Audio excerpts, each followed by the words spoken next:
નમસ્કાર વિદ્યાર્થી મિત્રો, ધોરણ 12 વિષય અર્થશાસ્ત્ર યુનિટ નંબર 4 બેન્કિંગ અને નાણાકીય નીતિઓ. મિત્રો, ગયા લેક્ચરમાં આપણે વેપારી બેંકના મુખ્ય કાર્ય વિશે માહિતી પ્રાપ્ત કરી હતી. આજના દિવસે આપણે વેપારી બેંકના ગૌણ કાર્યો વિશે માહિતી પ્રાપ્ત કરવાની છે. વેપારી બેંકના મુખ્યત્વે બે ગૌણ કાર્યો છે. કયા કયા છે તેના વિશે સૌથી પહેલા માહિતી મેળવીએ છીએ અને એના પછી એની પછીનો એક નાનકડો એવો ટોપિક છે જે શેડ્યુલ બેંક અંગેનો છે, બરોબર? એની માહિતી આપણે પ્રાપ્ત કરવાની છે. ઓકે, તો સૌથી પહેલા આપણે હેડિંગ બાંધીએ છીએ કે વેપારી બેંકના ગૌણ કાર્યો.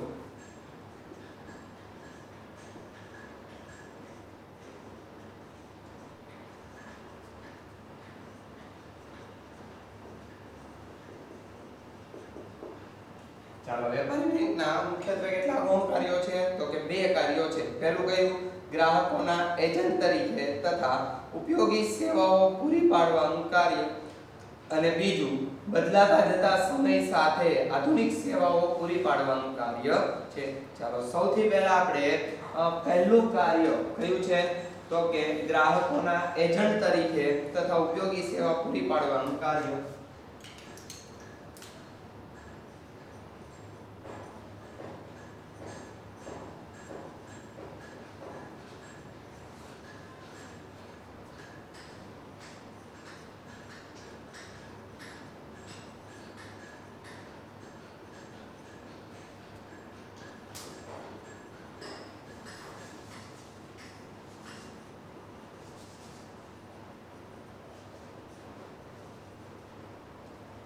ચાલો, સૌથી પહેલા ગ્રાહકોના એજન્ટ તરીકે બેંક શા માટે છે, અથવા તો બેંક છે ગ્રાહકોના એજન્ટ તરીકેનું કાર્ય કેવી રીતે પૂરું પાડે છે, તો એનું એક ઉદાહરણ દ્વારા આપણે માહિતી પ્રાપ્ત કરીએ છીએ.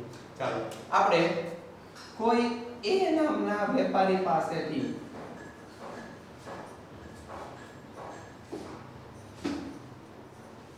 ₹50,000 ની ચીજ વસ્તુ ખરીદી. કેટલાની? તો કે ₹50,000 ની ચીજ વસ્તુઓ ખરીદી છે. હવે આજે ₹50,000 ની ચીજ વસ્તુઓ આપણે કરાર મુજબ 1 મહિના પછી ચૂકવવાના છે. કેટલા રૂપિયા? તો કે ₹50,000. કેટલા મહિના? તો કે 1 મહિના પછી ચૂકવવાના છે. એવો એક પ્રકારનો કરાર થયો. હવે સ્વાભાવિક રીતે આ નામનો જે વેપારી છે ઈ તો કે પૈસા કાં તો રોકડમાં લેશે કાં તો બેંક દ્વારા લેશે. હવે આપણે કરાર મુજબ બેંક દ્વારા છે ને પૈસાની ચૂકવણી કરીએ છીએ. શેના દ્વારા? બેંક દ્વારા પૈસાની ચૂકવણી કરીએ છીએ. એટલે આપણા ₹50,000 આપણો જે ચેક છે એ નામના વેપારીના ખાતામાં જમા કરીએ છીએ, બરોબર? બેંકને કહે કેટલા રૂપિયા છે આ ખાતામાં, વેપારીના નામનું જે કંઈ ખાતું હોય, બરોબર, એના ખાતામાં જમા કરવાના છે. કરી દો ને આ એનો ચેક ને આ એટલી રકમ. તો બેંક આપણા વતી ચૂકવણી કોને કરશે? તો કે આ વેપારીને કરે છે ને. એટલે આપણા વતી બેંક કાર્ય કરે છે એટલે કેવું કાર્ય કહેવાય? એજન્ટ નું કાર્ય કહેવાય કે નહીં? તો એજન્ટ એટલે શું? તો કે કોઈના વતી કોઈ બીજી વ્યક્તિ કામ કરે એને એજન્ટ તરીકે ઓળખવામાં આવે છે. આમ તો આપણે એજન્ટ છે, LIC ના એજન્ટ એવું આપણે સાંભળ્યું પણ હશે. તો LIC ના એજન્ટ શું કરે છે? તો કે LIC નો જે કાંઈ વીમો છે, બરોબર, જે એજન્ટ છે એ અન્ય વ્યક્તિને શું કરે છે? આપે છે. તો એજન્ટ તરીકેનું કામ થયું ને કે LIC વતી આ વ્યક્તિએ કામ કર્યું તો એને શું કહેવાય? તો કે એજન્ટ તરીકે ઓળખવામાં આવે છે. તો આપણા વતી ચૂકવણી એ વેપારીને બેંક દ્વારા કરવામાં આવી અથવા તો બેંકે કરી છે, એટલા માટે એને શું કહેવાય? તો કે એજન્ટ તરીકેનું કાર્ય કહેવાય છે. ઉદાહરણ તરીકે આપણે કોઈ બેંક પાસેથી લોન લીધેલી છે. શું લીધી છે? લોન લીધેલી છે. હવે આપણે આપણી બેંકની અંદર જ્યારે ખાતું ખોલાવ્યું હોય તો આપણા વતી એ અન્ય બેંકને પણ ચૂકવણી કરી આપે છે. એને શું કહેવાય? એને પણ એજન્ટ તરીકેનું કાર્ય કહેવાય છે. આપણા વતી ચૂકવણી કરે છે તો એ શું કહેવાય છે? એજન્ટ તરીકેનું કાર્ય કહેવાય છે.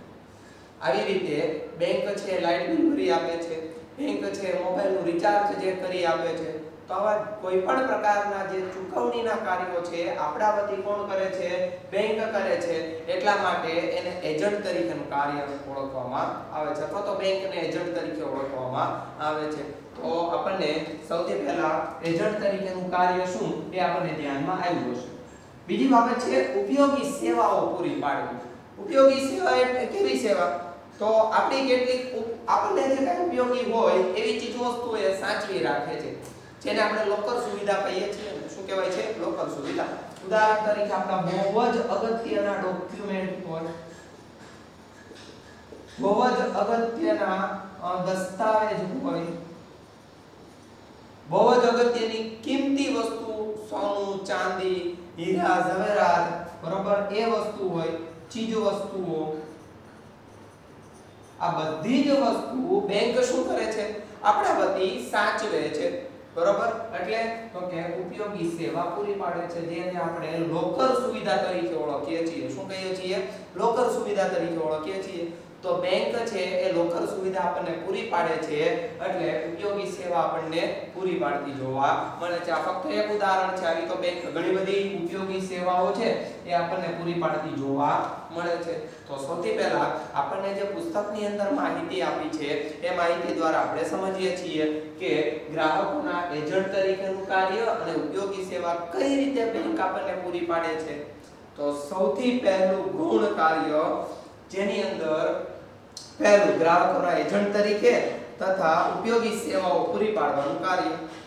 બેંક તેના ગ્રાહકોને વિવિધ સેવાઓ પૂરી પાડે છે. વિવિધ સેવાઓ કઈ કઈ? તો દાખલા તરીકે એકબીજાથી અજાણ્યા આયાતકારોને અને નિકાસકારોને શાખનું પ્રમાણપત્ર આપે છે. આ શાખનું પ્રમાણપત્ર એટલે શું? તો કે ઉધારીનું પ્રમાણપત્ર. શાખનું પ્રમાણપત્ર એટલે શું? તો કે ઉધારીનું પ્રમાણપત્ર. હવે એ શું કામમાં આવે? તો કે એ નામનો વેપારી બી નામના વેપારી પાસેથી અથવા તો એબી કંપની પાસેથી ખરીદી કરે છે. શું કરે છે? ખરીદી કરે છે. હવે આ એ નામનો વેપારી હોય એમ કહે છે કે હું તમને 15 દિવસ રહીને ચૂકવણી કરીશ તો તમે મને પૈસા આપો. અથવા તો એમ કહે છે કે ભાઈ 20 દિવસ 25 દિવસ રહીને હું તમને ચૂકવણી કરીશ. તો આ કંપની કઈ આમ નામ આપશે? તો કે નહીં. બેંક એને શું આપે છે? તો કે એ નામના વેપારીને શાખનું પ્રમાણપત્ર આપે છે. આની અંદર આયાત નિકાસકારનું કીધું છે, એ હમણાં આપણે બીજા ઉદાહરણ દ્વારા સમજીએ છીએ. તો આ શાખનું પ્રમાણપત્ર એવી કંપનીને બતાવશે, એટલે આ એમ કંપની કહેશે ભાઈ ના ના બરોબર છે, એટલે આને શું આપશે? માલ સામાન આપે છે. માલ સામાન આપે 15 દિવસ પછી આ કંપની ચૂકવણી કરી આપે છે. એવી જ રીતે આયાત નિકાસમાં થાય છે. ભારતની કોઈ કંપની અમેરિકા પાસેથી ચીજવસ્તુઓ ખરીદે છે. ઉદાહરણ તરીકે અમેરિકાની ધારો કે સીડી નામની કંપની છે. કોઈ પણ કંપનીનું નામ આપણે લઈ લઈએ છીએ. હવે આ કંપની આમ નામ કયા ભારતની ચીજો કંપનીને અથવા તો વેપારીને ચીજવસ્તુઓ ખરીદવા માટે કહેશે અથવા તો આપશે? તો કે નહીં. તો કે ભારતનો કોઈ વેપારી હોય, ઈ વેપારી છે બેંક પાસેથી શું કરશે? તો કે શાખનું પ્રમાણપત્ર કઢાવશે. શું કઢાવશે? શાખનું પ્રમાણપત્ર કઢાવશે. આ શાખના પ્રમાણપત્રમાં શું હોય છે? તો કે આ બેંક સાથેના વ્યવહારો સારા છે, આ દરેક પ્રકારની ચૂકવણીઓ કરી આપે છે, સમયસર કરી આપે છે, કરાર મુજબ, એવું એક પ્રકારનું બેંક એને ચૂકવણીનું એક પ્રકારનું પ્રમાણપત્ર આવશે કે ભાઈ આના વ્યવહારો સારા છે, ઉધાર ખરીદ વેચાણ કરવું હોય તો કરી શકાય છે. એક પ્રકારનું શાખનું પ્રમાણપત્ર છે, બરોબર, જેને આપણે પ્રતિષ્ઠાનું પ્રમાણપત્ર કહીએ. એ શું છે? એક પ્રકારનું શાખનું પ્રમાણપત્ર છે. તો ભારતની બેંક છે એસબીઆઈ, ધારો કે આ એક વેપારીને શાખનું પ્રમાણપત્ર કાઢી દે તો અમેરિકાની કંપની પાસેથી સરળતાથી ચીજવસ્તુઓ ખરીદી શકે છે. તો આવું શાખનું પ્રમાણપત્ર કાઢવાનું કાર્ય એ બેંકનું છે. કોનું છે? તો કે બેંકનું છે. એટલે શાખનું પ્રમાણપત્ર કાઢી આપે છે. કેટલીક આર્થિક પ્રવૃત્તિઓ માટે બાંહેધરી આપે છે.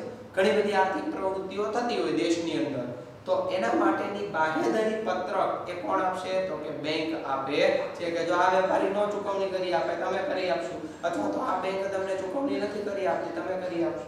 તો આવી કેટલીક પ્રકારની બાંહેધરીઓ પણ આપતી જોવા મળે છે. વળી ક્યારેક બેંક વેપારના કરવેરાના ચલણો ભરવાની વગેરે સુવિધાઓ પણ ગ્રાહકોને આપે છે. અમુક પ્રકારના ચલણ છે ચૂકવી આપતી હોય. ઉદાહરણ તરીકે તમારે રેલવેની એક્ઝામ આપી છે તો રેલવેનું ચલણ છે એસબીઆઈ માંથી તમે ભરી શકો, કોઈ પણ બેંકમાંથી, એવું નથી, આ ઉદાહરણ છે. તો તો એ તમે બેંકમાંથી ભરી આપો છો. હમણાં ધારો કે પોસ્ટની એક્ઝામ ગઈ તો પોસ્ટની એક્ઝામમાં તમે સ્વાભાવિક રીતે ચલણ ભરવાનું હોય તો અમુક પ્રકારના ચલણ જે તમે સ્વાભાવિક રીતે બેંકમાંથી ભરી શકો છો. તો આવા ચલણો ભરવાની એક પ્રકારની પ્રોસેસ, એક પ્રકારની કામગીરી એ કોની તો કે બેંકની જોવા મળે છે. એ બેંક પણ આપણને આ ચલણ ભરવાની સુવિધા આપી શકે છે.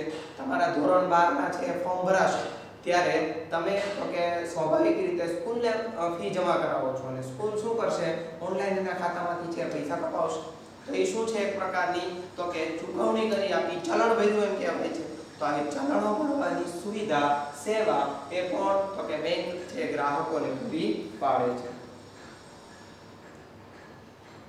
ગ્રાહકોની કિંમતી વસ્તુઓ જેવી કે દાગીના, મહત્વના ડોક્યુમેન્ટ વગેરે સાચવવા માટે બેંકો સેફ ડિપોઝિટ વોલ્ટની સુવિધા ભાડું વસૂલ કરીને પોતાના ગ્રાહકોને પૂરી પાડે છે. હમણાં કીધું ને, અમુક પ્રકારના ડોક્યુમેન્ટ હોય, અમુક પ્રકારના અગત્યના કાગળિયા હોય જે આપણે સાચવવાના હોય, એ સાચવવા માટે આપણે બેંકને આપીએ છીએ, બરોબર ને. બેંક આપણને અમુક પ્રકારનું ભાડું લે છે એટલે લોકર સુવિધા આપે છે અને લોકર સુવિધાનું ભાડું લઈને આપણા ડોક્યુમેન્ટ છે, આપણા હીરા ઝવેરાત છે, ઘરેણાઓ છે, એ બધી વસ્તુ શું કરશે તો કે સાચવી આપે છે.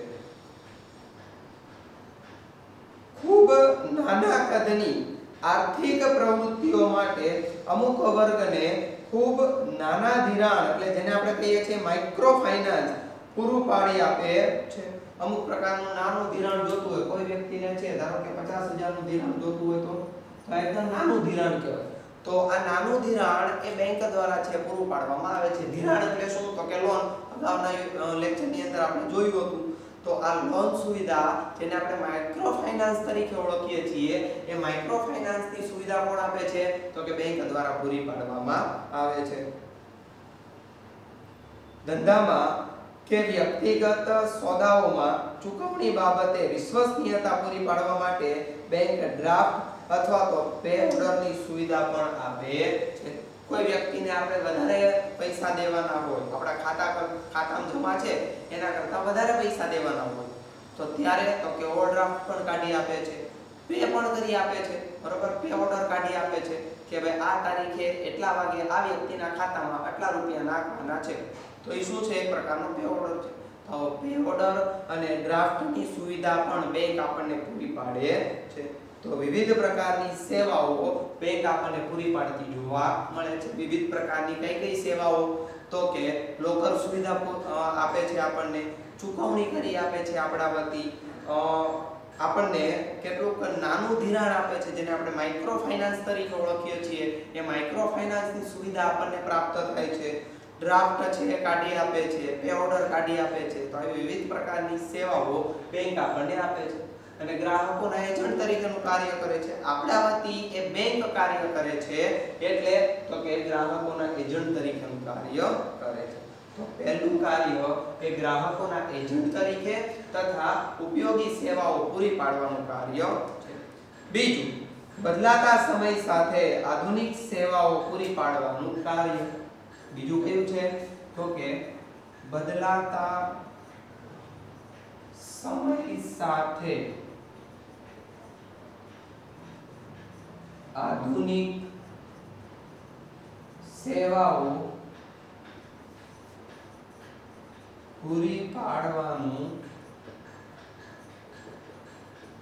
કાર્ય. હવે આપણને ખબર છે કે જ્યારે બેંકની શરૂઆત થઈ, બરાબર, તો એ સમયની અંદર હંમેશા કાગળની અંદર છે એ દરેક પ્રકારના વ્યવહારો કરવામાં આવતા. કેટલા જમા કર્યા તો એ કાગળમાં લખી આપતા અને કેટલા ઉપાડ્યા તો એ પણ કાગળમાં લખી આપતા. હવે કેટલા બાકી છે એ પણ આપણને કાગળમાં લખી આપે છે. એટલે દરેક પ્રકારના વ્યવહારો પહેલા મૂર્ત સ્વરૂપે છે જોવા મળતા હતા, બરોબર, કાગળ સ્વરૂપે છે જોવા મળતા હતા. પરંતુ સમય બદલાયો અને આધુનિક સેવાઓ પ્રાપ્ત થઈ એમ અત્યારના સમયની અંદર પ્રિન્ટેડ વસ્તુ આવી ગઈ અને હવે તો ઓનલાઈન બાબત પણ જોવા મળે છે. પહેલાના સમયે તમારે પૈસા ભરવા હોય તો તમારે બેંકે ફરજિયાત જવું પડતું. હવે તો કે તમારે બેંકે ન જવું પડતું. હવે શું છે, સીધા સીડીએમ મશીન જાઓ પૈસા જમા થઈ જાય છે. પહેલા એક ખાતામાં બીજા ખાતામાં જમા કરવા તો શું કરવું, પહેલા ઉપાડવાના પછી એના ખાતામાં જમા કરવા પડે. પણ હવે એવું છે તો કે નહીં, આપણા ખાતામાંથી સીધા તમે શું કરી શકો, જમા કરી શકો છો. તો આવી એક પ્રકારની આધુનિક સેવાઓ, બદલાતો સમય થાય છે એની જેમ આધુનિક સેવાઓ છે, એ આધુનિક સેવાઓ પૂરી પાડવાનું કાર્ય કોનું છે તો કે બેંકનું છે. બેંક આપણને આ પ્રકારની એક કહેવાય ને આવા પ્રકારનું કાર્ય પણ આપણા વતી કરી આપે છે. એટલે બદલાતા સમય સાથે આધુનિક સેવા પૂરી પાડવાનું કાર્ય જે બેંકનું કાર્ય છે. જેમ કે બેંકનો ખ્યાલ અને કાર્ય પદ્ધતિ સમય સાથે સતત બદલાતી રહે છે. હમણાં કીધું પહેલા સમયમાં તો કે એક ચોપડાની અંદર છે દરેક બાબતો લખવામાં આવતી. હવે તો કે હવે ચોપડામાં નહીં, હવે તો ઓનલાઈન થાય છે. આપણે એમ કહીએ ભાઈ સ્ટેટમેન્ટ મને દર મહિને મળી જવું જોઈએ, તો બેંકમાં આપણે રિક્વેસ્ટ નાખીએ છીએ અને દર મહિને આપણને ઈમેલની અંદર બેંક છે શું કરે તો કે સ્ટેટમેન્ટ કાઢી આપે છે અને આપણને પણ મોકલે છે. બેન્કિંગ કાર્યોમાં સતત નવીનીકરણ થતું રહે છે. નવા કાર્યો છે બેંક દ્વારા પૂરા પાડવામાં આવે. પહેલાનું કાર્ય શું હતું તો કે ફક્ત પૈસા લઈને લોકોને ધિરાણ આપે. તો કે હવે એવું છે તો કે નહીં, હવે તો બધી આધુનિક સેવાઓ બેંક પૂરી પાડે છે. તમારે ખાતું ખોલાવવું હોય ને તોય તમારે બેંકે જવાની જરૂર નથી. સીધા આપણા ઘરે આવીને શું કરશે તો કે બેંક વાળા છે એ ખાતું ખોલાવી જશે. પહેલા 7 દિવસ લાગતા, હવે ખાતું ખોલાવવું તો અડધી કલાક જ થાય છે. અને હવે તો ઇન્સ્ટન્ટ બેંક ખાતું આવી ગયું છે, જે તમારું 5 જ મિનિટમાં 10 જ મિનિટમાં ખાતું છે ખોલી આપે છે. તો એ શું છે તો કે નવીનીકરણ છે જોવા મળે છે. આજના સમયમાં ચલણ કે ચેક વાપર્યા વગર એક બેંકના ખાતામાંથી કોઈ અન્ય બેંકના ખાતામાં મિનિટોમાં નાણાંની ઇલેક્ટ્રોનિક ટ્રાન્સફર માટે NEFT મિત્રો ખાસ ટિક માર્ક કરજો. બરાબર, NEFT નું પૂરું નામ જણાવો તો કે નેશનલ ઇલેક્ટ્રોનિક ફંડ ટ્રાન્સફર. ફરી વખત NEFT નું પૂરું નામ જણાવો. NEFT નું પૂરું નામ જણાવો. શું છે તો કે નેશનલ ઇલેક્ટ્રોનિક ફંડ ટ્રાન્સફર. એક માર્કની અંદર પૂછાય છે, MCQ માં પણ પૂછાય છે. NEFT નું પૂરું નામ જણાવો. બરોબર, તો એ આપણે ટિક માર્ક કરવાનું. કયું તો કે નેશનલ ઇલેક્ટ્રોનિક ફંડ ટ્રાન્સફર. અને RTGS real time gross settlement જેવી સુવિધાઓ ઉપલબ્ધ કરાય છે. આ NEFT અને RTGS બંને શું છે, એક ખાતામાંથી બીજા ખાતામાં સરળતાથી ચૂકવણી કરવા માટે, પૈસાની ટ્રાન્સફર કરવા માટે વપરાય છે. NEFT છે એનાથી તમે પૈસા પણ ટ્રાન્સફર કરી શકો છો. બરાબર, ચૂકવણી NEFT દ્વારા છે બહુ ભાગ્યે થાય છે. એક બેંક બીજી બેંકની જ્યારે ચૂકવણી કરે ને ત્યારે NEFT નો નહીં પરંતુ RTGS નો ઉપયોગ કરે છે. એટલે RTGS કરવું હોય તો એ પણ આપણને બેંક કરી આપે છે. લોનની ચૂકવણી કરવી હોય તો ત્યારે RTGS કરે છે. શું કરે છે? RTGS કરે છે. RTGS નું પૂરું નામ જણાવો. રિયલ ટાઈમ ગ્રોસ સેટલમેન્ટ આ એનું પૂરું નામ છે.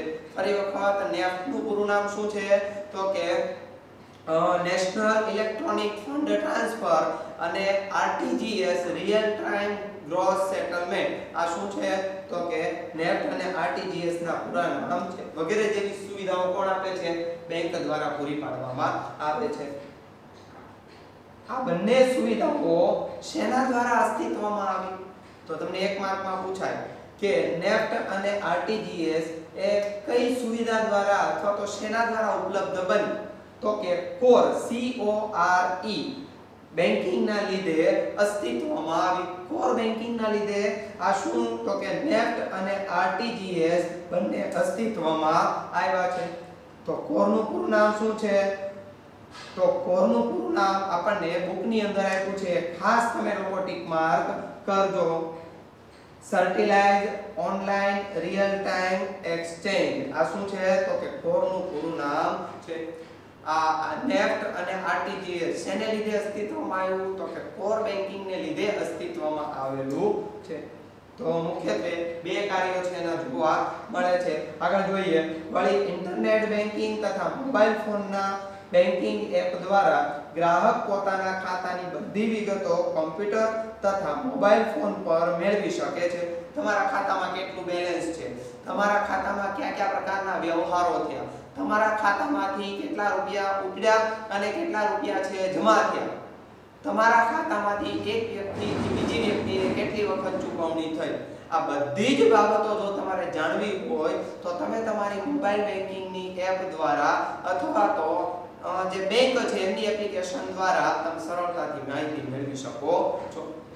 સાથે સાથે કોમ્પ્યુટરની અંદર પણ તમે આ જ માહિતી છે સરળતાથી પ્રાપ્ત કરી શકો છો.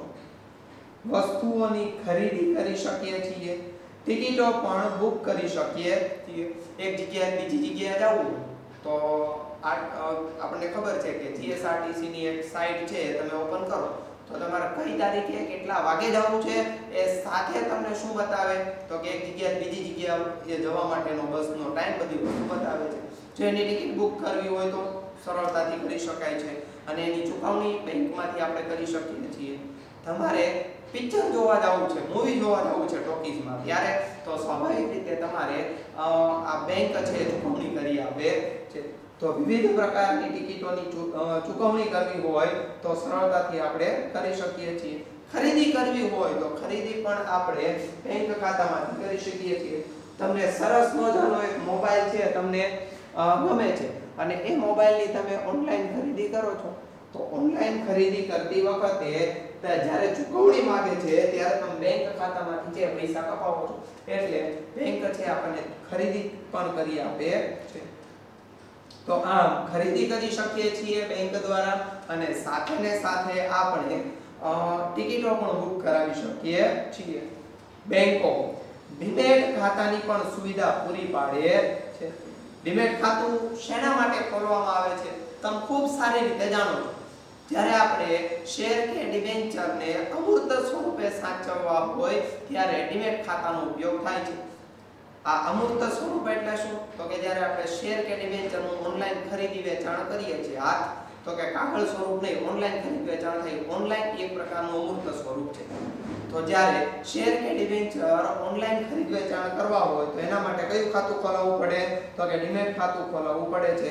આ ડીમેટ ખાતાની સુવિધા પણ બેંક આપણને પૂરી પાડે છે.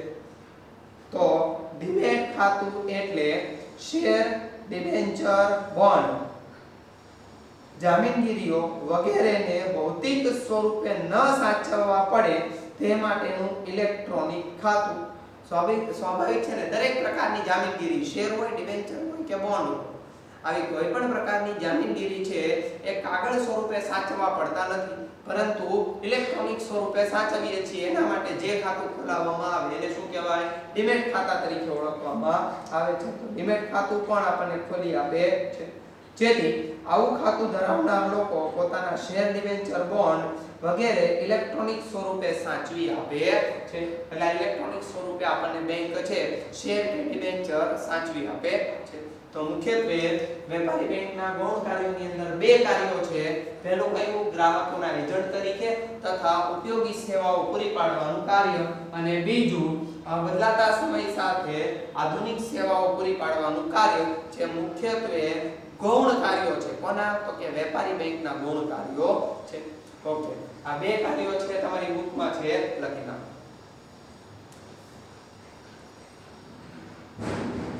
ચાલો હવે વેપારી બેંકના ગૌણ કાર્યો તમે લખી નાખ્યા હશે. એક 2 માર્કનો અને નાનકડો એવો ટોપિક છે કયો તો કે ભારતમાં વેપારી બેંકોનું અસ્તિત્વ. ભારતમાં વેપારી બેંકોનું અસ્તિત્વ. હવે વેપારી બેંકો છે ભારતની અંદર કોના હાથ નીચે કામ કરે છે, કેવી રીતે કામ કરે છે, એમાં કઈ કઈ બેંકોનો સમાવેશ થાય છે એના માટેનો એક 2 માર્કનો નાનકડો એવો ટોપિક જે તમારા માટે અગત્યનો છે એ આપણે જોઈએ છીએ. ટોપિક કયો છે ભારતમાં વેપારી બેંકોનું અસ્તિત્વ. ભારતમાં વેપારી બેંકોનું અસ્તિત્વ. ભારતમાં વેપારી બેંકોનું અસ્તિત્વ કઈ રીતે આવ્યું બરાબર અથવા તો વેપારી બેંકો છે કોના હાથ નીચે કામ કરે છે તો એના માટે આ એક નાનકડો એવો ટોપિક છે. હું કહું ત્યાં તમારે આ ટિક માર્ક કરવાનું છે. ચાલો ભારતમાં વેપારી બેંકો જાહેર તેમજ ખાનગી માલિકીની જોવા મળે છે. વેપારી બેંકો કેવી તો કે પહેલું તો જાહેર વેપારી બેંક બે પ્રકારે છે. પહેલું જાહેર બેંક અને બીજું ખાનગી સ્વરૂપની. જાહેર બેંક એટલે શું? તો કે લોકો માટે કામ કરતી બેંકો. કોના માટે? લોકો માટે કામ કરતી બેંકો. ખાનગી એટલે તો આપણને ખબર છે જેની માલિકી કોઈ વ્યક્તિની હોય છે, બરોબર? તો એ ખાનગી બેંકો તરીકે ઓળખાય છે. તો બે સ્વરૂપની બેંકો છે ભારતમાં. વેપારી બેંકો જાહેર તેમજ ખાનગી જોવા મળે છે. વેપારી બેંકો કેટલી? તો કે બે સ્વરૂપની. પહેલું કયું? જાહેર અને બીજું ખાનગી સ્વરૂપની છે. ઈસવીસન 1991 ના આર્થિક પરિવર્તનો પછી ખાનગી ક્ષેત્રમાં આંતરરાષ્ટ્રીય બેંકોનો પણ સમાવેશ થયો. ક્યારથી? ઈસવીસન 1991 થી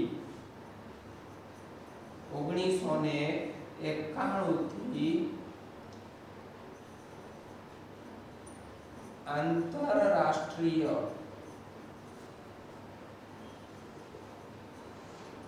બેંકોનો સમાવેશ થયો. કોનો? તો કે આંતરરાષ્ટ્રીય બેંકોનો સમાવેશ છે કરવામાં આવ્યો છે. ઓકે. આંતરરાષ્ટ્રીય બેંકો એક દેશમાં તો કામ કરે છે, સાથે બીજા દેશમાં પણ કામ કરતી હોય.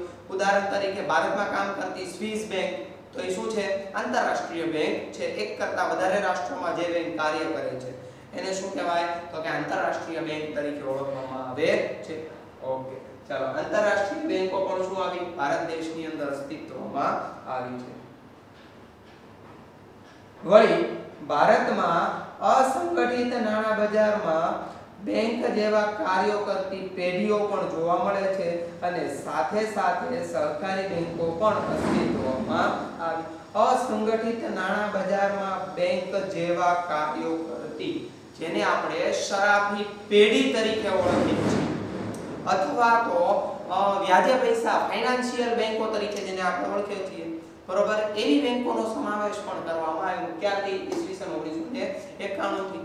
ઉદાહરણ તરીકે મુથુટ ફાઇનાન્સ છે તો ગોલ્ડ લોન આપે છે, પૈસા છે આપણને આપે છે, એના સ્વરૂપમાં વ્યાજ લે છે. કોના જેવું કામ કરે છે? વેપારી બેંક જેવું કામ કરે છે. તો એ શું છે? તો કે એક પ્રકારની બેંક તરીકે ઓળખવામાં આવે છે. તો ઘણી બધી આપણા દેશની અંદર એવી બેંકો છે જે ફાઇનાન્શિયલ કંપનીઓ છે જે નાણાં બજારની અંદર અસંગઠિત નાણાં બજારમાં કાર્યો કરે છે, જેને આપણે શરાફી પેઢી તરીકે ઓળખીએ છીએ. આવી શરાફી પેઢીઓ પણ બેંકની અંદર અસ્તિત્વમાં આવી છે. ઓકે. અને સાથે ને સાથે સહકારી બેંકો પણ અસ્તિત્વમાં આવી, બરોબર? આંતરરાષ્ટ્રીય બેંકો તો આવી, સાથે અસંગઠિત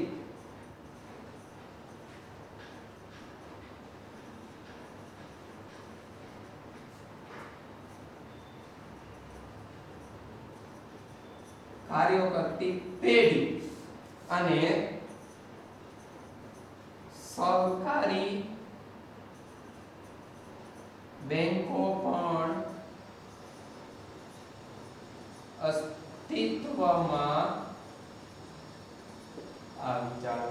સહકારી બેંક પણ અસ્તિત્વમાં આવી છે, પરંતુ વેપારી બેંકની કાયદેસરની વ્યાખ્યા મુજબ બેંકના કાર્યો કરતી જે સંસ્થાઓ રિઝર્વ બેંક ઓફ ઇન્ડિયાના ઈસવીસન 1934 ના ધારાની બીજી અનુસૂચિમાં, એટલે બીજી યાદીમાં, બીજી શેડ્યુલમાં પ્રવેશ પામી હોય, એટલે કે તે રીતે સ્થપાઈ હોય, તેને શેડ્યુલ બેંક તરીકે ઓળખવામાં આવે છે.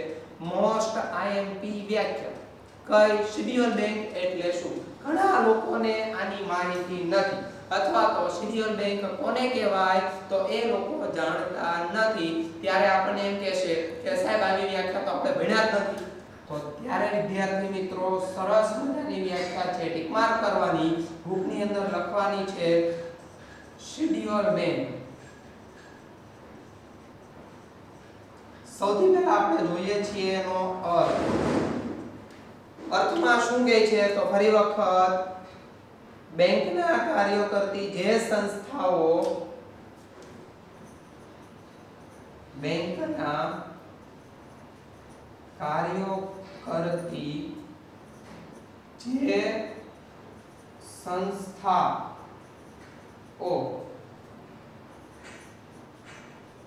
રિઝર્વ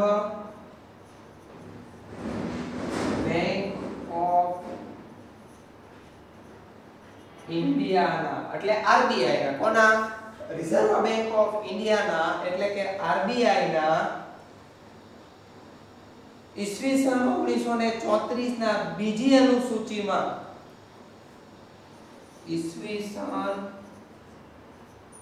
1934 માં બીજી અનુસૂચિમાં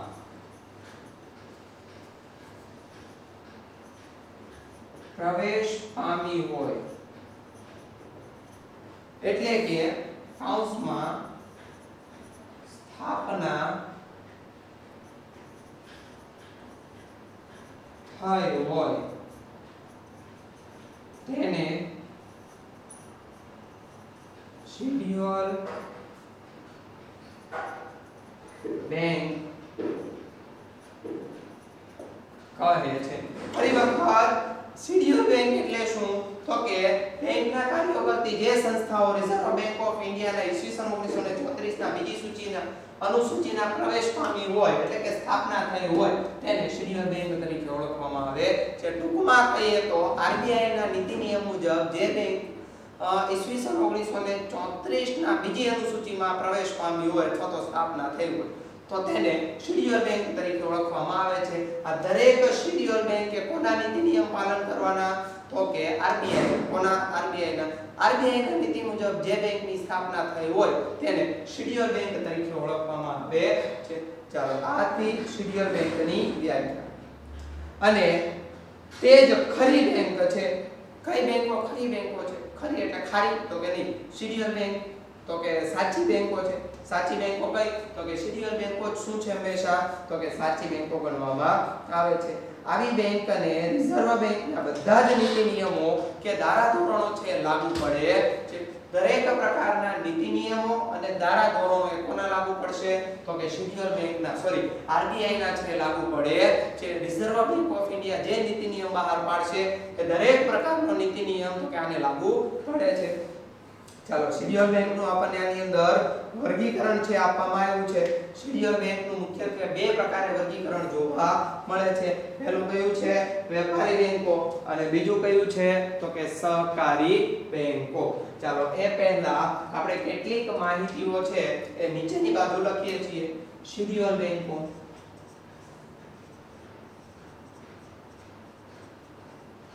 ચાલો શિડ્યુઅલ બેંક નું બે પ્રકારે વર્ગીકરણ છે.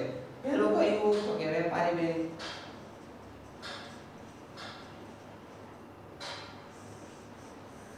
અને બીજું કયું સહકારી બેંક. સરકારી કઈ બેંક તો કે સહકારી બેંક. હવે વેપારી બેંક ની અંદર પણ મુખ્યત્વે ચાર પેટા પ્રકારો પાડવામાં આવ્યા છે. પહેલું કયું તો કે જાહેર ક્ષેત્રની, બીજું ખાનગી ક્ષેત્રની, ત્રીજું ભારતમાં કામ કરતી વિદેશી બેંકો અને ચોથું પ્રાદેશિક ગ્રામીણ બેંકો. ચાલો એક પછી એક મુદ્દાઓ લખતા જઈએ અને સમજતા જઈએ છીએ. જેમાં પહેલું જાહેર ક્ષેત્રની વેપારી બેંકો. સૌથી પહેલું જાહેર ક્ષેત્રની વેપારી બેંકો. ચાલો જાહેર ક્ષેત્રની વેપારી બેંકો એટલે કે તો કે જે જાહેરમાં કામ કરે છે. ઉદાહરણ તરીકે લોકો માટે કામ કરે છે. ઉદાહરણ તરીકે એસબીઆઈ તો એ જાહેર ક્ષેત્રની બેંક તરીકે ઓળખવામાં આવે છે. કઈ છે? એસબીઆઈ છે. તો એ જાહેર ક્ષેત્રની બેંક તરીકે ઓળખવામાં આવે છે. લોકો માટે કામ કરે છે. આમ તો સહકારી બેંક એ લોકો માટે કામ કરે છે, પરંતુ લોકો સુધી આ દરેક પ્રકારના બેંકના કાર્યો છે એ કરતી હોય છે જાહેર ક્ષેત્રની છે. જેની માલિકી હંમેશા કોની હોય? સરકારની હોય. કોની હોય છે? સરકારની હોય છે. જેનો વહીવટ પણ સરકાર કરતી હોય છે. એ બધી કઈ કહેવાય તો કે જાહેર ક્ષેત્રની વેપારી બેંક તરીકે ઓળખવામાં આવે છે. તો વ્યાખ્યા લખીએ તો લખી શકાય જેની માલિકી અને વહીવટ કોનો હોય તો કે સરકારનો હોય તેને જાહેર ક્ષેત્રની વેપારી બેંક તરીકે ઓળખવામાં આવે છે. ઉદાહરણ હમણાં તમને એસબીઆઈ કોની છે તો કે સરકારની માલિકીની છે એટલે જાહેર ક્ષેત્રનું ઉદાહરણ. ચાલો એના પછી બીજો મુદ્દો છે ખાનગી ક્ષેત્રની વેપારી બેંકો. બીજો મુદ્દો અથવા તો બીજું એનું કહેવાય ને અલગ મુદ્દો ખાનગી ક્ષેત્રની વેપારી બેંકો જેની માલિકી કોની હોય વ્યક્તિગત હોય તેને ખાનગી ક્ષેત્રની વેપારી બેંક તરીકે ઓળખવામાં આવે છે બરોબર ઉદાહરણ તરીકે ભારત દેશમાં કામ કરતી એચડીએફસી બેંક કોની છે ખાનગી વ્યક્તિની છે ભારતની દેશ છે ભારત દેશની આ બેંક છે તો શું છે તો કે ખાનગી ક્ષેત્રની બેંક છે તો એને કહેવાય છે ખાનગી ક્ષેત્રની જેની માલિકી કોની હોય વહીવટ કોનો હોય તો કે ખાનગી વ્યક્તિનો હોય છે એના પછી ત્રીજું ભારતમાં કામ કરતી વિદેશી બેંક ભારતમાં કામ કરતી વિદેશી બેંક ભારતમાં કામ કરતી વિદેશી બેંક એ પણ શું છે તો કે જેને ભારત ઉદાહરણ તરીકે એક્સિસ બેંક અન્ય દેશમાં કોઈની સ્થાપના થયેલી હોય અને ભારતની અંદર શું કરે છે કામ કરે છે ઉદાહરણ તરીકે સ્વિસ બેંક ઉદાહરણ તરીકે એક્સિસ બેંક આ બધી શું છે તો કે ભારતમાં કામ કરતી કેવી છે તો કે વિદેશી બેંકો છે એના પછી ચોથી બેંકનો પ્રકાર એટલે કયો છે પ્રાદેશિક ગ્રામીણ બેંક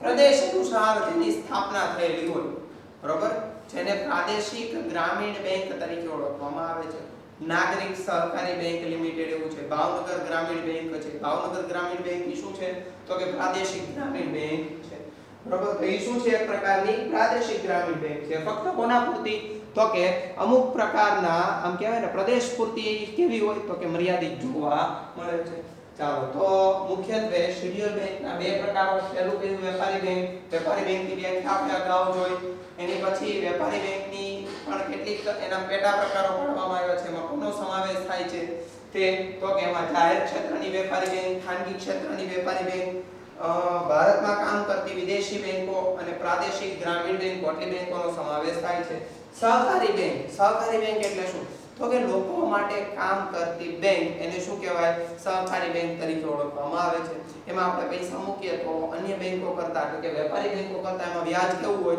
વધારે હોય છે શું કામ લોકો માટે કામ કરે છે લોકોના સાથ સહકાર દ્વારા જે બેંકની સ્થાપના થયેલી હોય તેને કહેવાય છે સહકારી બેંક તો મુખ્યત્વે આજના દિવસના આપણે બે ટોપિક છે પૂરા થયા પહેલું કયું તો કે વેપારી બેંકના ગૌણ કાર્યો બરોબર જે મુખ્યત્વે બે કાર્યો છે અને સાથે ભારત દેશની અંદર વેપારી બેંકોનું અસ્તિત્વ બરોબર જેમાં બે પ્રકારની બેંક છે જાહેર બેંકો અને ખાનગી બેંકો જાહેર બેંક એટલે શું તો કે જેની માલિકી અને વહીવટ કોના હસ્તક હોય સરકાર હસ્તક હોય તો તેને જાહેર બેંક કહેવાય છે ખાનગી બેંક એટલે શું તો કે જેનો વહીવટ અને માલિકી કોઈ એક વ્યક્તિની હોય છે તો એને કહેવાય છે ખાનગી બેંકો આ ઈસવીસન 1991 થી ભારત દેશની અંદર શું આવ્યું તો કે આંતરરાષ્ટ્રીય બેંકોનો સમાવેશ થયો શું કામ તો કે એ સમય પછી વૈશ્વિકીકરણ વધ્યું છે બરોબર વૈશ્વિકીકરણ અસ્તિત્વમાં આવ્યું જેને કારણે આંતરરાષ્ટ્રીય બેંકો ભારત દેશની અંદર આવી શેડ્યુલ બેંક એટલે શું તો કે